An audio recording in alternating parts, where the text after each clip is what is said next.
Yani bu yerda selishtirgan vaqtida iqtisod bilan birga surishtirmasa, selishtirmasa, Sharq Turkiston sürgün hukumati bilan dunyoviy qurultayni selishtirib, amaliy ish qilmaydi bo'lish, shuvar to'g'laydi bular deb bu yerda tanqidlarni qiladi. To'g'ri, tanqidida gap yo'q, ammo bu yerda yanchiq kirgan dollardan bir so'zlash kerak-da. Masalan, bir davlatdan bir davlatga yig'nachi qilib borsa, bularning chiqimlarini birlari ko'tarib bersa, albatta Sharq Turkiston sürgün hukumati bu davlatlarga berib yig'inlar qatnashib, mana faoliyatlarni qila oladi. Onda iqtisod bilan ta'minlab beradigan bir zanjir bo'lmag'achqa, bir manba bo'lmag'achqa, ular davlatlarga ziyorat qilib, onda faoliyatlarni qilolmaydi. Qilayotgani Dunyo Uyg'ur qurultayi hozir davlatlarga boradi, yig'in ochadi. Yilda en az 20-30 davlatlarga ziyoratga borgan siyosiylarni ko'ryapmiz Dunyo Uyg'ur qurultayining ichida ishlayotgan. Mushlarning hammasi ash faoliyat qildi deb bir davlat tushdi degan gap en az 5000 dollar degan gap shu.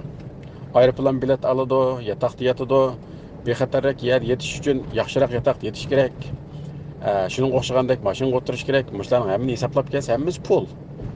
Shuning bu pulga qilayotgan bu da'vo bilan men ko'ngillik vatan millatni yaxshi ko'rib, badalsiz bularni qarshiliksiz yaxshi ko'rib mangayotgan, so'zlanayotgan, qilinayotgan, yezilayotgan narsalarni qarshilashtirib, birsi hozir haqsiz, pulsiz bakaga ishlab, nonni pulga yeb qilayotgan xizmat, birisi men deyotgandek 5 million dollarga yaqinlashgan iqtisod bilan qilayotgan bir ish.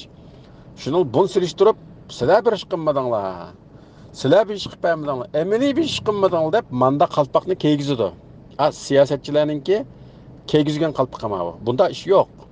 Agar 5 million dollar bugungi kunda Sharq Turkiston sürgün hukumatida bo'lsa, belki Dunyo Uyg'ur qurultayidan ashuribroq xizmatlarni qila olishi mumkin. Oningda bir nima yo'q. Oningda bir tovanchilik yo'q. O başka Dunyo Uyg'urda ishlayotgan insonlar va Sharq Turkiston sürgün hukumatida ishlayotgan insonlar ashunga o'xshash insonlar. Bir-biridan ajoyib bir farqli bir tarafi yo'q. Ularning ya bir 5 quloqqa 3 ko'zi yo'q. O'xshash bizga o'xshash odamlar. Ashlar bizga o'xshash shu Uyg'urdan to'ralgan insonlar. Bu yerdagi farq nima desa, farq pul masalasi, iqtisod masalasi.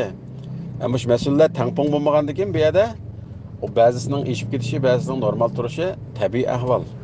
Shuning uchun tanqid qilgan vaqtda to'xtabdi. Ma adam mani baka qilyotdi.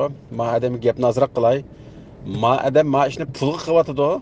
Pulga qilgandan keyin buningki qilgan ishning huddidan chiqish kerak deb chiqarib talablarni qo'yib, uni tanqid qilishimiz tabiiy bir ahvol. O dushmanlik emas. Bu yerdagi ikki qiz gapning birisi bo'lsa, tashkilotni tanqid qilmanglar, tashkilotni tanqid qilmanglar degan odamlar shu mushu nimani iqtisod bilan mengayotganligini ko'masga silib,